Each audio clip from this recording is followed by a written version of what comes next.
light within our hearts, light within our thoughts, light within our words. May one and all and everything, blessed and loved, ever be.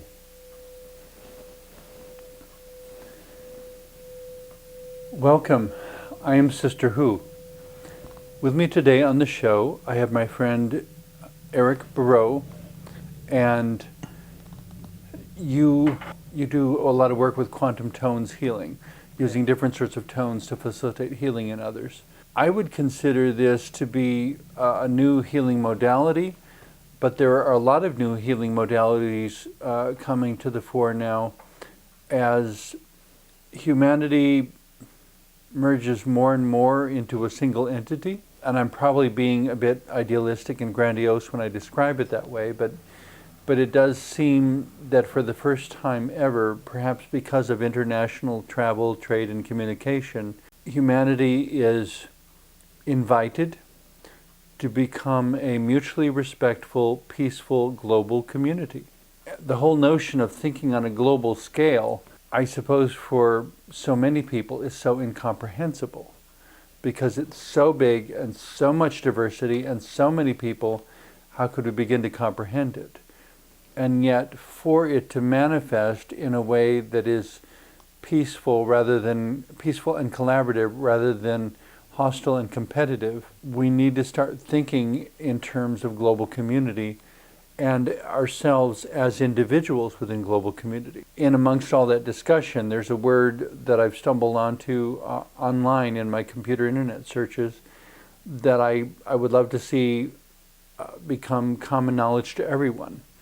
It's an African word, which I apologize to anyone who wants to correct me on what is the correct pronunciation. I've been pronouncing it Ubuntu or Ubuntu, and I may even be putting the emphasis on the wrong syllable, I'm not sure. But the basic idea of it is, in one place was translated as, I am because we are. It was the notion that community and individuality are non-competitive, but in fact are symbiotically intertwined. That to be a unique individual and to be a member of a community are equal. That it makes no sense for an individual to be happy when somebody else in the community is not happy. That it's about everyone working for inclusion and fulfillment of each and every member, rather than allowing it to be competitive and tolerating someone being happy while someone else is not, someone being well-fed while somebody else is not, someone being effectively housed and sheltered while somebody else is not. In the African notion of Ubuntu, it's not one or the other, it's a both and. You know, that inclusivity is the key to opening the doors of that oneness connection with all. Without that inclusivity, that's where separation comes in. People become exclusive rather than inclusive, and where people just repel against each other. And granting that most of human history has been competitive rather than collaborative, yes, it still doesn't change the fact that the future needs to be collaborative and inclusive. You know, we need to set a new pattern, a new standard, a new way of doing our civilization. Yeah, coming together to support one another and to collaborate and be creative in our collaboration. Mm-hmm. As we work together and build a community that's based on love, unconditional love, where we embrace each other's diversity and see each of us unique, but each of us come together as a whole. We have a wholeness together. And to recognize that doesn't mean filing off the edges of unique individuality. No. You know, the establishment of the orchestra is not the annihilation of violins. No. You have all different instruments in the orchestra, and you have all different people within a global community. Mm-hmm. If we can be known as the individuals that we truly are, then those around us and perhaps even the wider community, the wider global community, can begin to think in terms of where do we need a person like that? You know, someone who has a unique ability. Well, let's put them over here. and somebody else has this unique ability. Well, let's put them over there. You know, finding where each person, according to their innate interests and aptitudes, would absolutely thrive. Yes, and the gifts they have to offer. Each is a unique gift, just as much as their unique individual self, have something to offer in the community. And sadly to say, there's a lot of people that fall into the trap of ego and separation where they don't see that. They don't see that each person has a gift.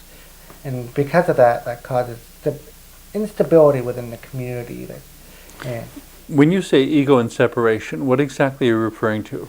well, I'm referring to where people hurt others because of their gifts that they have to offer, and shun them because this particular individual loves to do art in school, and they say, oh, they laugh at him because they're doing art in the classroom, or Because they don't value art. no, they don't. They don't value art, and they don't see that this part is what creates a connection within the community. There's no part that's excluded. Every part's included. And it's important. And I'm sure there are some very practical-minded people who would say, what function does art serve? Which is where it's never really caught on, to the best of my knowledge, but there was something I read about once called A Day Without Art. The idea behind it was that for one day, every piece of artwork everywhere would be shrouded, which has never happened, but in a very limited scale, some places have tried it, where for one day they would go through and they would put drapes over every painting, over every sculpture, over everything that could be draped. You know, so that for one day there would be no art on the walls, no sculptures in the foyer, no creative anything anywhere, and see how the world feels. I mean, if we were going to do that comprehensively, you know, it would mean things like draping the Statue of Liberty out of view for a day and things like that. I mean, I don't know that we logistically could pull it off, but, you know, or how do you drape all the architecture when you work within the office building? But for one day you can't look at the Brooklyn Bridge, you know, which is an artistic phenomenon. I mean, it's engineered, but it has an artistic form to it. But that's the whole point, that art is what inspires us to reach beyond mere functionality and have a beauty of spirit that gives us a reason to work so hard for the rest. If there is no beauty, how are you going to be inspired to do anything? You know, and that beauty is what keeps humanity going. Without art, without any of that form, through music, painting, whatever creative means, building gardens is artistic, and all those, without art, and there would be no topiary, flower gardens, the flowers you see at weddings and funerals, sending somebody a bouquet of flowers to wish them a good day, a bouquet of roses to someone, you know, when someone has a romantic interest in another person and they send them a bouquet of flowers, that's an artistic, creative thing to do. You know, there would be no sense of Ubuntu. None of that. No sense of community. No sense of community. Connection. Because you're not, when you're sharing your art and people say, oh, that looks nice, that they're giving you an acknowledgement on the gifts that you're offering and sharing. And then other people acknowledge, there would be lack of acknowledgement, lack of connection. And if you ever go to the Louvre in Paris, in France, you're looking at art, some of which is 2,000 years old or more. It's like a message in a bottle across the centuries. And the global community that we're describing now takes on people and contributions outside of our own time and outside of our own culture. I mean, you can see the art from other continents and from other people, some of whom you will never know, never could know because they're long gone, but they left this creative work behind so that you can know a little bit about them, and in that to find your own inspiration for dealing with the challenges in your life. Having global community doesn't mean there won't be challenges. No. Since I feel a global community is in the process of happening, in the sense of that Ubuntu philosophy, in the sense that internet has came out, where that internet brings everything together. That wisdom and that yes, there are some negative things about internet, but I think more of it is more positive in the sense that it has brought a lot of light workers together, a lot of spiritual people together as a community to build upon that energy on this planet to create But- that sense of critical mass. I think the thing to remember about the internet is that in and of itself, it's just a neutral tool. Yes, it is. Yeah. It can be used or abused, Yeah. like any tool. The invitation to the current generation is to utilize this tool to create a sense of global community that will do what no one in the past could have imagined. Because for the most part, no past generation has had the ability to consider the possibility of a global community. And that internet just is the key. Yeah, you know, a community where you can have people from every continent collaborating directly in a project that would benefit all of humanity. I mean, that's incredible. You know, the possibilities have just been so magnified the minute you throw that on the table. Yeah. And I feel that is playing a big key in many people having these deep thoughts and realizations that there's the oneness connection between all, that we all breathe the same air, that we're all children of God, brothers and sisters, one big whole family. That wholeness is there through the internet. So I've been interacting with a lot of people that are into that, empowering themselves, and the information that's on... But empowering themselves in ways that also empower the community. Yes. Not empowering only themselves. The betterment of the individual is the betterment of the whole. Can be. Can be, yeah. Because I've seen some individuals who, given resources, empower themselves, but they kind of become like the Dead Sea, where all the water keeps flowing in and flowing in and flowing in until there's so much salt there that it becomes too toxic to support life. You know, at some point it has to flow out again. Yeah, that's why where there's relationship building, sharing, energy exchanges between people. Yeah, when it comes in, to find a way to invest it outward again. Yeah. What comes in comes out. It needs to come out because of the way the universe works. Continuous flow. Which I guess to me, the two things that pop into my mind as I'm saying this, though, the dangers of homogeneity and the valuing of diversity. From an industrial perspective, homogeneity makes things easier. From a life perspective, homogeneity makes things unsustainable. Every scientist involved in those fields will tell you that biodiversity is essential in order for this planet to survive. You cannot have a planet of only one thing and have it survive, because in order to continue, life needs so many different sorts of contribution. That, to me, would be why a global community would have the best chance, because you have so much diversity from which to draw. And so many different linguistic systems and cultural systems and engineering systems and farming systems and so many possibilities. And to actually be in an age where we can compare notes and exchange methods and learn from each other is a fascinating opportunity. That information and exchange is very instantaneous. It's entertaining. Instantaneous. Or instantaneous. Yes. It's very immediate. It happens very quickly. Yes. Yeah, I mean, if something happens on the opposite side of the world right now, we'll probably have the news within the next half hour. You know, if not within the next 15 minutes. Yeah.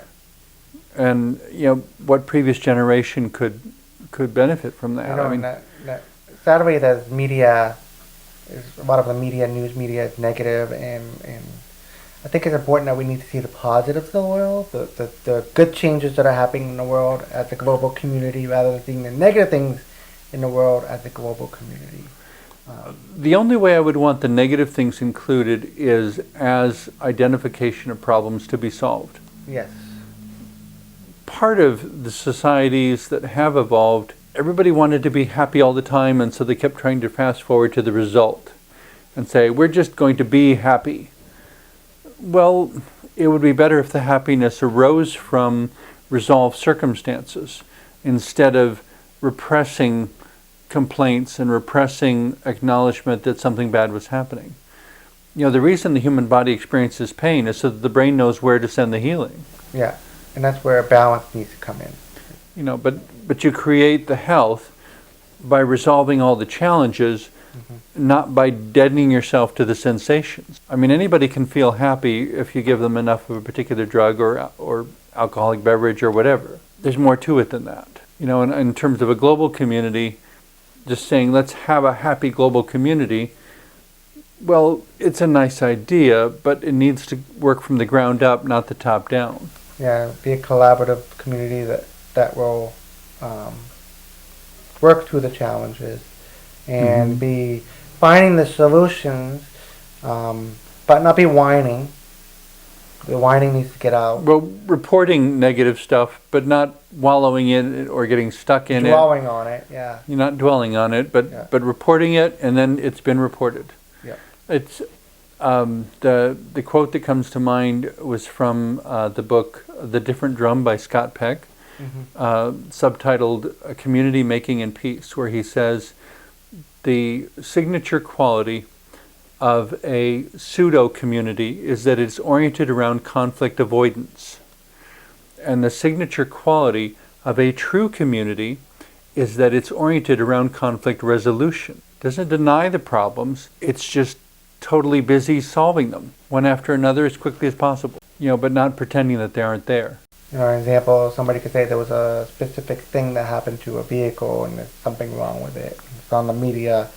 They say, okay, we are noticing there's some issues going on with these particular vehicles. What could we do to find a way where these vehicles continue to be safe so that people feel comfortable driving these particular vehicles? And then more of a sense like that, kind of like not saying, oh, this person died. Well, or another this person example. died, that person died, this person, you know what I mean? It's just, you're focusing on the death rather than just trying to solve the problem.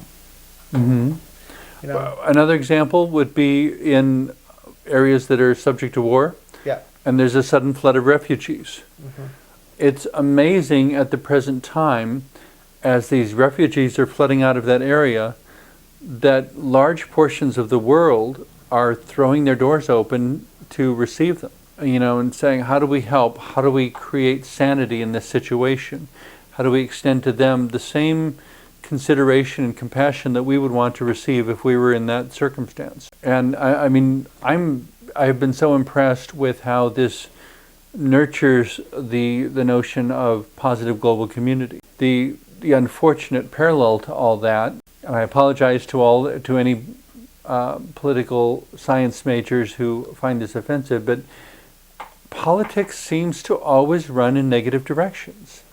That while people are being humane and expressing compassion, political leadership are choosing sides and sending militaries and deciding which thing to blow up next, and it's like, oh, for crying out loud.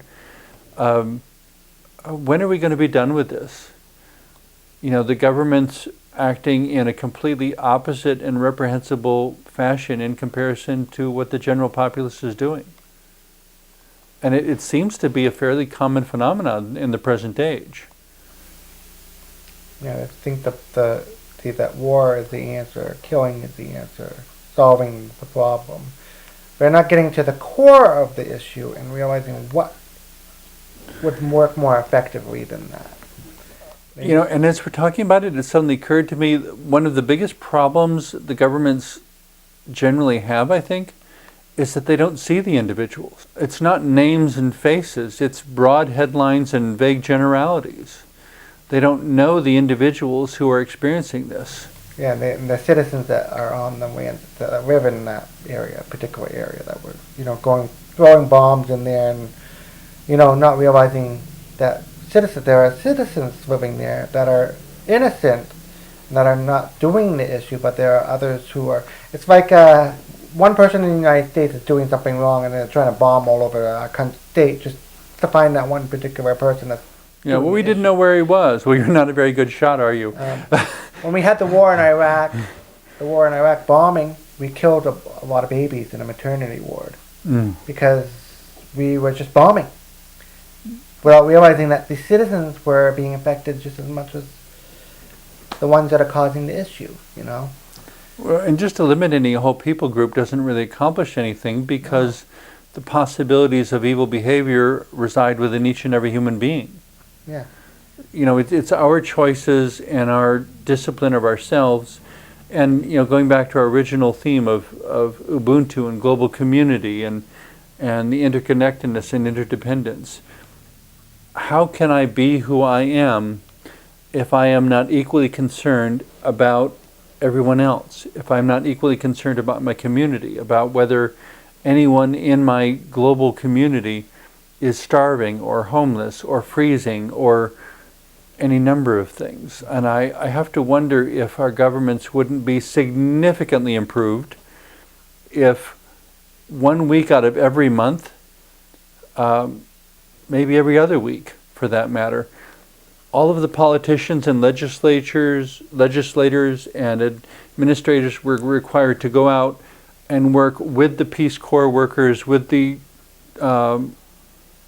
charitable organization workers, to be on the front lines helping the people in need, looking the people in the eye who are searching for drinkable water and safe shelter, people who are fleeing from violence. If all of those politicians had to spend 1 week out of every month working in domestic violence shelters and soup kitchens and so on, if by seeing the individuals they would understand just how important their work as a statesman is, which to me is the difference between a statesman and a politician. By them going in, maybe they'll have ideas that will help benefit the community as a whole. Mm-hmm. Seeing what's going on, some of them have never dealt with that, never encountered people who are in poverty-stricken or people who are, starving to death, trying to find food to eat, and seeing that, and they're like, okay, we need to do something better. There's got to be a better way, Well, and they may have an understanding. Yeah, more of a compassion. But their understanding has never been communicated to the people who need to have a similar understanding. Yeah. A politician may have a degree in anthropology, I'm just guessing here. And so he may understand cycles of economics or progressions of how neighborhoods shift, as they grow older, and then you have an older neighborhood, and then people start dying, and it becomes a new neighborhood, and young people move in, and the whole cycle starts over again. And there may be people who have studied these things who are now state and national legislators, who understand more about humanity than anyone would guess, but they're not in situations where they can pass that knowledge on to anyone. We need to reintegrate our legislators and our citizenry so that they're not such complete strangers to each other. And if we're going to do global community and practice Ubuntu, I am because we have to know each other. It's more than newspaper headlines. And understanding each other and realizing that we're each unique, but each of us has something to offer, even those who don't have much money or who are trying to are struggling. They have something to offer, but how are they going to offer their gifts if they stuck there? You know what I mean? Well, and they may need psychological healing. I grant that, but there may be something by imparting psychological healing to them that has an empowering effect to the person doing it. I mean, there's a sense in which you can't help someone else without helping yourself at the same time. Because the very act of helping someone else forces your soul to grow. I mean, it's a goofy reference perhaps, but it's kind of like the Grinch Who Stole Christmas. Oh, yeah. Where it comes down to the end and he hears people's joy for the first time and it opens his heart up and it challenges him to hear people's heart, and he considers that maybe there is something more, and then he sees the whole thing about to fall off the edge of the cliff, and he goes and grabs a hold and exerts all his strength to stop it and save it. And in that action of trying to save something that is important to somebody else, not to himself, his heart grows. And from that bigger capacity to love, he finds strength he didn't know he had. And that goes back to what you're saying, every politics going to help 1 week do humanitarian work. Yeah, we need to helping break others. down the wall of separation between our rulers and our citizens. And that'll make their heart get big like that. Just Mhm. like, If they don't have a big enough heart, they'll never be a good leader. you need that compassion and understanding, and that it'll allow you to be more thankful and grateful for the people that are there, even those who don't seem to be offering much. They do have something to offer, and the gifts that are there that are. I feel there are many, many gifts being wasted, and I But think until you know the individuals, you won't discover their gifts. yeah, So take the time to do so. yes. Thank you very much for everything you shared today. Sisterhood. And thank all of you for watching. I hope this has been a helpful half hour for you.